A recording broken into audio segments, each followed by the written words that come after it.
Isang magandang gabi, mga ka-fishing hunting. May magandang balita ako sa inyo.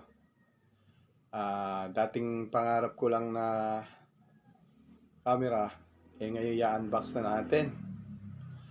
Nakuha na natin yung ating gustong camera.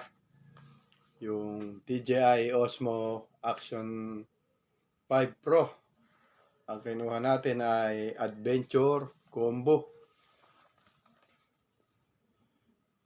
Yan, bubuksan na natin para makita nyo yung kung ano yung mga kasama nung nabili natin na Adventure Combo. Nahin muna natin yung mga accessories. Yan, pakikita ko na lang sa inyo. Ito yung kasama niya. Yan. Dalawa to, di bali. Nandito to sa isang box. Yan. Yung magnetic yata to. Extension. Tapos yung cord niya kasama. Tapos yung mga sticker. Ito na yung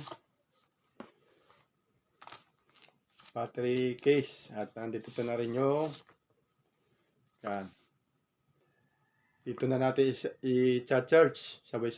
Halos sabay-sabay na silang mapupuno pag charge natin.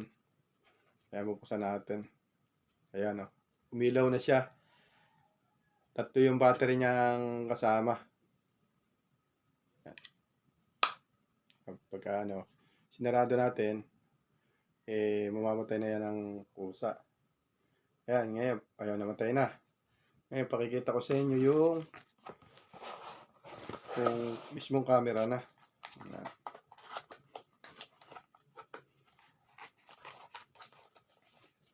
Siya. Ito yung camera. Tapos, ito pa yung isang kasama niya na yata tawag dito, protective frame camera. So, andi dito rin yung nasa loob din yung isang ganto o magnetic. Yan. O ayan, mga ka-fishing hunting. Ito pa yung isang kasama niya, yung extension rod. Pag hinaba mo ito, nasa 4 feet yata o 3 feet ang haba. Tapos dito mo lang i-screw yung yan dito naka-screw yan ng ganyan. Ngayon dito lang natin kakabit yung ating camera. Pwede na tayo mag-video ng medyo nakaganyan. Tapos ito na yung ating talagang pinapangarap na camera. Kapag video na tayo ng maganda niyan, mga ka-fishing hunting. Magagamit na natin to sa mga ride natin. Saka sa mga fishing adventure. At sa mga tiksay natin. Yan. Tatanggalin natin yung bali sticker na ayan siya. Yan. Yung Action 5 Pro. Yan.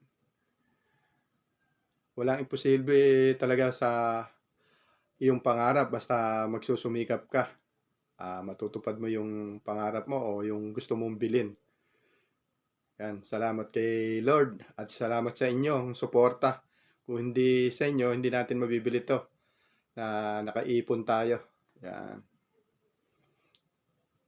Yan. Para mga ka-fishing hunting, kita na lang tayo sa next fishing hunting natin. At maraming salamat po sa mga nanood. Kita na lang po tayo next video. God bless po.